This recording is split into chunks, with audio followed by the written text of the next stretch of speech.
Welcome to Dudes in Kansas Show with your host, Kent and David. We're here. We're ready to talk some pleasantries.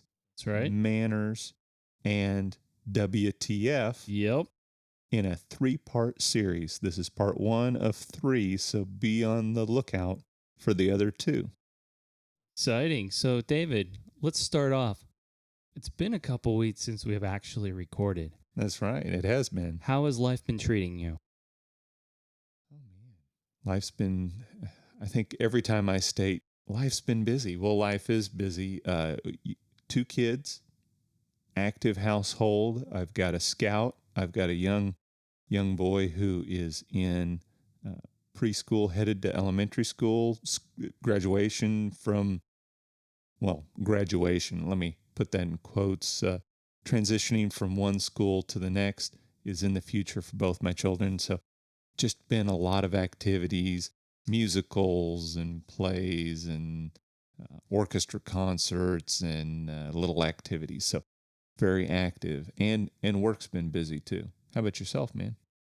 Same. Kids are growing like weeds. Baseball, gymnastics, board meetings, work. Oh, yeah, the HOA board. The HOA board. That's right. So, hey, look, that leads us into my next conversation. I talk to lots of people all the time, and I'm sure you do the same, being an architect and yes. in the industry. And one thing is always common when you see somebody, you always ask, how are you doing? Yeah, that's the typical pleasantry. That's the typical pleasantry. That's correct. So yeah. I wanted to start off our series of pleasantries and talk about the different types of pleasantries that we could use. And I would challenge our audience to maybe try some of these that are really, really old, or maybe if you have some new ones. But the typical one that I always am used to saying is, oh, hi, how are you? And we always get the same response, and that's fine or nice. And so let's first start off with, David, what is a pleasantry? Yeah, what is it, man? Okay. I'm sure you have been perusing the World Wide Web, found it on Wiki or definitions. Oh, yeah, the interweb is my friend. Yeah. Wikipedia is the main site. And I always like the one, Wikipedia Dictionary is another good one. Yeah. Urban Dictionary, if you want some really unusual definitions. Yeah. That was the one I was thinking. Boy, thank you, David. Yeah, you're welcome. You're right on par tonight, buddy. Okay, a pleasantry is a polite social remark made as part of a general conversation or a little joke when you or your neighbor stand and chat politely and make little jokes for a while as you both get the paper. This is an example of a pleasantry. Sounds like you and me, but it does sound like you and me. Dude, it's like they wrote it for us, dude. I'm telling you. The quality or state of being pleasant or playful in a conversation. Or 2, a humorous remark or joke, a polite social remark or exchange. So that pretty much sums up what a pleasantry is. That does, absolutely. So let's start with some cool pleasantries that I found. Okay.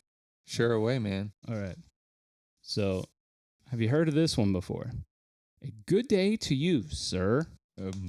Maybe in some period pieces of British television, but I haven't heard it any time recently. Yes. This used to be one of the most commonly exchanged pleasantries. This is from the Victorian age. Okay, yeah, so over 100 years ago. Yes. Yeah. How about, have you ever had someone come to your door, David, and they tried to sell you something? Oh, yeah. Okay. Yeah, multiple times, especially when the neighborhood was new. They were here all the time. Hey, I want you to have my security system. Hey, your water, it sucks. We need to clean it up with this very expensive water filtration system. Oh, hey, and so on and so on. So, yeah, they've tried to sell me a product I didn't want. Same here. I've had security companies. I love when the lawn care companies come to my house. Oh, yeah. That's the best one. Well, you get a quote. You get a comparison. Yes. I mean, being in the industry and they don't notice my yard's green with no weeds. And they Yep. come and still tell me there's something wrong with my lawn. That's the best part. You've got grubs. I got grubs. It cracks me up. I've had someone try to sell me like cleaners. Mm-hmm. You know, the little magic cleaners. Oh, You yeah. can drink Oh, yeah. and yeah, still yeah. clean. And you can still clean. Wipe your baby's butt. Have it for dinner. Exactly. They come and they give me Bibles. Yep. Oh, yeah. Yeah, yeah. So all sorts of. So when you run into a situation like this, and sometimes I've heard, like the lawn care guy, you have grubs, right? Yeah. Here's a fun one that you could all use on this. Don't sell me a dog. Don't sell me a dog, man. Exactly. And this is what you would say if one was suspicious of another's motives. Yeah, well, Again, in the Victoria era. I'm always suspicious of the motives of a door-to-door salesperson. Period. So, yeah, there you go. So don't come to my door selling Don't me. sell me a dog, man. Don't sell me a dog. That's funny.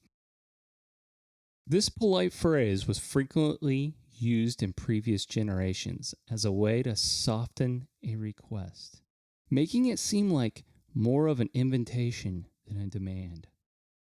That would be, if you please.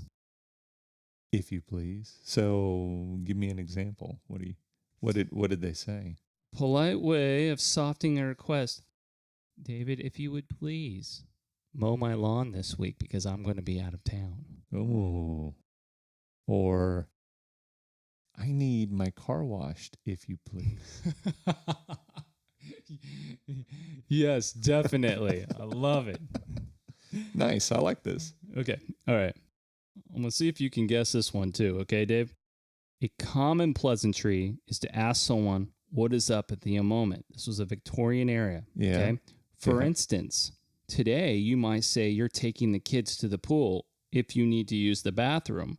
Similarly, back then, if you replied that you were just powdering my hair, it meant you were on your way to get good and drunk. Powdering your hair. I'm going to go get good and drunk. I'm going to powder my hair. That's right. Oh, just powdering my hair. Nice. Yes. Oh, this one you hear quite frequently, and I usually hear it from my son a lot when he screws up. I'm sorry. Yeah. And it's an apology was once considered a staple of polite society. Yeah. I agree. Okay. Yeah. All right. So in the past, it was used more of an expression of empathy, but today it might be a sign of weakness or confusion.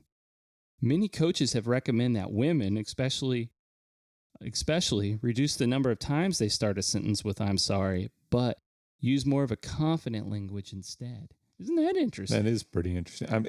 I can see it. I work with a lot of very highly educated, extremely eloquent speaking. I mean, I work with a lot of really great women, and I could see where this language could, amongst a large group of men, we're fairly balanced, men and women in the office, and I could see how this could be something that they would try to avoid, so that it keeps that level of respect. I don't think it's right. I don't think they should have to, but it's unfortunately that's the way a lot of people are. So, yeah. Interesting, right? I know I use sorry as empathy because I see somebody get hurt. Oh, I'm sorry. That's my initial thought, not the weakness, which was really kind of interesting. I didn't really think of it in that manner. Interesting spin on the word "I'm sorry." Yeah, no kidding. Usually I say "I'm sorry" is when I'm usually in the doghouse with my wife. Okay. Back to topic here. Pleasantries. Okay. This is a fun one. And I challenge my listening audience to use this one. David, you too. Not up to dick. Not up to dick. Okay. When someone asks you how you are doing and you're not doing great, you say not up to dick. So a day where you're in the doghouse, you could be like, not up to dick today. Exactly. This was used in the Victorian era as they got straight to the punch with a colorful, not up to dick. So in our society now that prefers to keep pleasantries rather sterile, you'd probably say something like, been better, ha ha, or I'm okay, which I'm sure everyone has heard of. Oh, yeah. How are you doing today? Okay. Okay, nice. Haha. It really surprised me if you were like, yep, not up to dick. Exactly. Dude, that's awesome. I really want to try this. I don't know how well my customers are going to like it when they ask me, how you been? Up to dick. Yeah, I don't think that's going to fly. It's like a turd in a punch bowl, man. Exactly. That's great. Love it. This one's a cool one. You still hear it. It's called My Pleasure. Chick-fil-A. Chick-fil-A. Yeah, my pleasure. This gracious phrase was often used after thank you and in conjunction with you're welcome, but it's seldom used today. These days, the standard reply is to thank you or usually no problem. No problem. Thank you. My pleasure. My pleasure. I like it. That would, I mean, we're both in service industry. That'd be a great one for us to use. It would like take it up a notch, probably. Yeah. Raise that. I challenge you. Use my pleasure. Use it this next week or even tomorrow.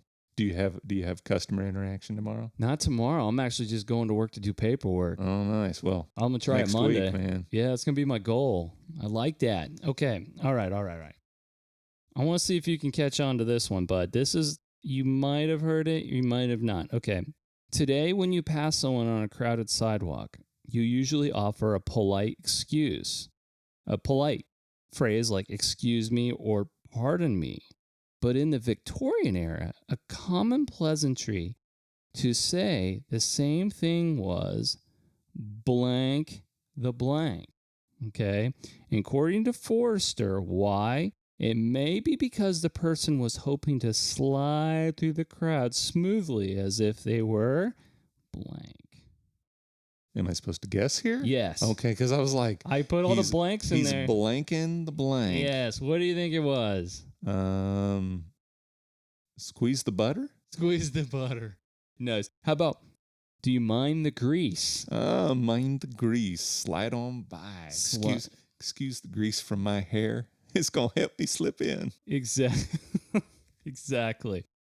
This one is very common in the military or some service industries, and I still use it quite frankly. And matter of fact, I make my kids say it.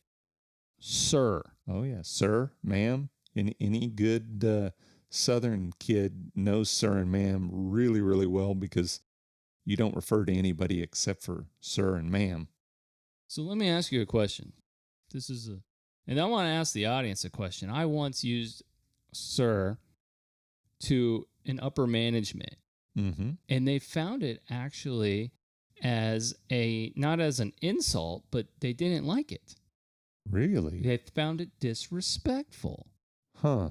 Because they thought I was making them feel too important as in command.